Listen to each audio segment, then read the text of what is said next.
hei hi chan mari oi me hol ani a kuang an siam meka voin jun ni som pali in rin ni sang ni le som hi le panga chonu dar khat le achan ve la ni hei hi helai korpol ha hi ge ta ron lutin hol chunga alut heya kuang siam lai te hi en puin an phone hi thiam tak main alak saka aru ani lo enang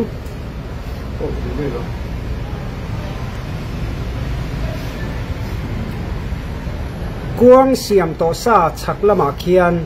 akal chona khian phone le power bank e chokidari na da a khi ave mek ani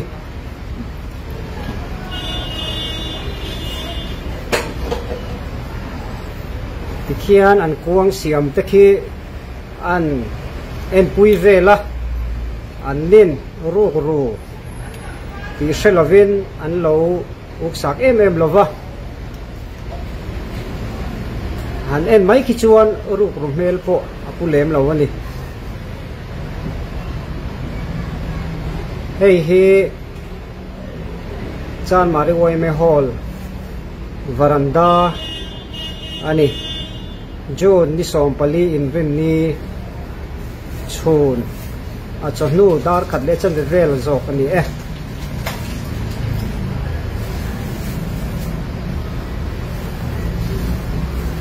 dikhian lukhum puki male tuna mulla chokidar khian kuang an siam mola jing atangin an bul mai a phone an da in chungan lu san po ni lo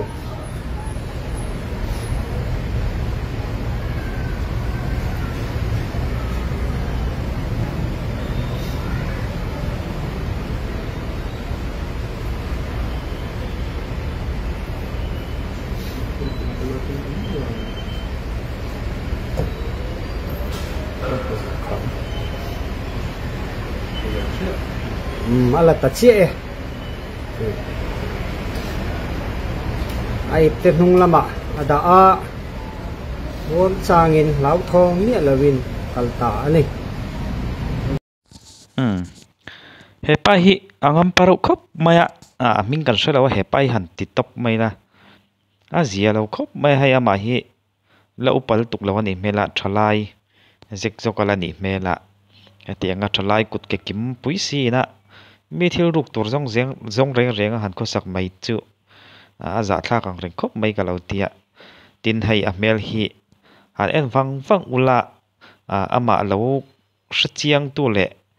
lo muthang to ta chuanin hai thei rual ani lo pian zia le a mel omda na tang hianin tin ama hi hai enge mel hi pa ngai ve mel viau mai sia thil mak ve deuh chu ni hetia mi na tho boila mi phone lo ruk ta ngot mai chu azia lo lam deuh hret chuni in kan ria a kuang siam tu te khi chuanin an thil siam ran en satlia mai tur khanin an ngai don na chu tianga thil ru mel pu lo ni lo phei chuanin le han rin hlel na zia zak chi khani lawa an thil siam an boi sia chuwa chuanin chang lo khana hei korpol ha hian in lo ruk sak tai maya ama sha chiang tu deuh te kan omani phei chuanin omna lai chin ria le address mumal chiang taka ria te kan omani phei chuanin thu nei tu lam hena thlenwat a tha in kan ria anei tu tan phone ki om tu don maya amaro chuan lo man to mai thei boka ka hrelowa mi video kan en chin lai hi chuanin hei CCTV footage atanga lan dan mai ania an man ti thong phala omlo chuwang chuanin an lo laman lo ani thlo chuanin a hra chiang tu te kan omani chuanin thlenwat how to lian thunei tu te hna thlenwat kha thain kan ria ani azia lo khop mai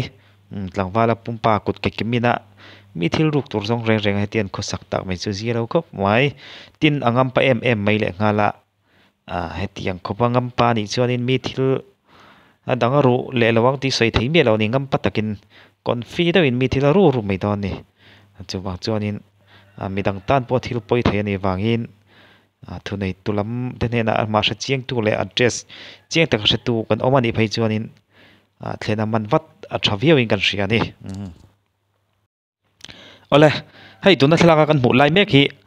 saphu ania hetiang hi sawang to tak mai an nia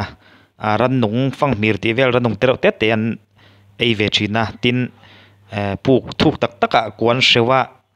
leya kwan sewa ta chuan an tom thin ni he thlak hi engwanga ron tilang nge kan ni kan ti chuanin hetiang hi ran sawang to tak mai mu zen zen tur om to lo an nia amara chu zotlang khua ni in ka ria ta chuanin khochunga ron wak lut hlol maya amak ang reng khop maya he thil hi ram noi hla tak taka zon ngial poin mu zen zen turan om to lo an nia tin khodai khochung na ya hianin an om khat khop maya ram noya po hladeu dewa cheu an om thina hetiang hi tin leya thuk tak tak kwan sewa mu zen zen tur hian wang an tlalai hi mo chu wang chuan hei zotlang khuwa khochunga aron lut lol maya thil mak ve deuh nin kan ria he thil hi a mutu te la hianin video in an lo lafua an lo nge ni an lo mutut khamak an ti ve khop maya chumi video te po chu kan thlir zelanga kan soidu chu hetiang ron sa hi sawang tak mai an nia tin forest lampo hianin an hum hal viawa kan lo mu ni pon han tha mai kha tummi lo turania khe sang tak or thaya hemi akor hi an shal thin ti tho te po oma man to tak takin chu wang chuanin han mu fuwa han tha mai du na kha akor an shal thin tian ria da wang khanin khatiang ril ru khan lo put to mai thin na chu wang chuanin kan lo mu ni pon etiang hi chu hum hal sam kha thaveu in kan ria ani eng poni sila hai azotlang khuwa aron lut ania angam pakhop mai hatiang ngam pataka khochunga ron kong le lama chuna lom om viawa an lo mu nai tak taka te po lo mu ni chuan lo hum hal sam turin kan ngen sak ngal cheu ni sela a thawme eng poni sela video hi in thlir re photiang fb lama ron post to thawa fb lama kan lak chok le ani eng poni se in thlir phot mai tiang hey zotlang saku anilo saphu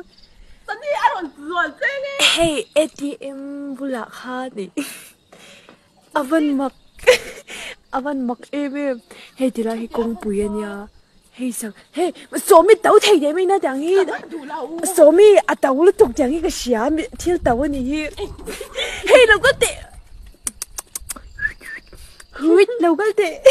ko tani ola tuna kan thlir lai vele thung hi han en wangwang ola khi tlang chi pa khianin chhum cha tak mai khi bial kalin na in cher chuan ani tlang chip chunga khianin amak angreng khop me khi til khi han en wangwang ola chhum cha tak mai bial kalin tlang chi pa khianin a in cher chuan ani ya khi edit job ani lawa fb lama she chiang tu deuh mai pakhatin naron posa khi til khi siam job nilavin chin state Myanmar lama thil thleng ni in aron soya asha chiang tu deuh mai pakhat hianin khothlang lam matupi township Pintia village a thil thleng ni in aron soya khi thil thleng khi kum khata voi khat aron lang thin ti hian aron lang thin ati ni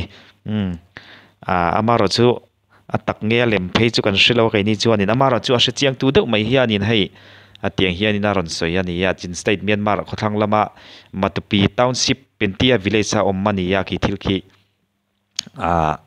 kum khata ve khat ti hianin aron lang chuak thin aron ti ni okay thil khi alo sha chiang deuh te kan omani phei chuanin comment lama te khan han soi ula alo sha chiang tu le lo mutu khi mi chanchin lo sha chiang tu deuh te po kha in om in kan ringa in lo omani phei chuanin han soi chiang thei ula chu lo om ve in kan ria khi fp lama mi pakhatin naron posania khi thil khi atak nge ani ti sha chiang tu le lo mutu le a chanchin a chit chang lo sha chiang deuh tu te kan omani chuanin comment section lama khanin in lo soidonia eng poni sela hetia han en mai chuanin thil mak le dang dai ve tak chunin ka ria amak khop mai ola ti jong kha tu tuma kan video ran ti chwa thei chu ni tamai sela kan channel te min hlut saka kan video te min lo view sak ram thin tu te kha in zawai chu ka lom thu kan soile ani ye mang tha ve kule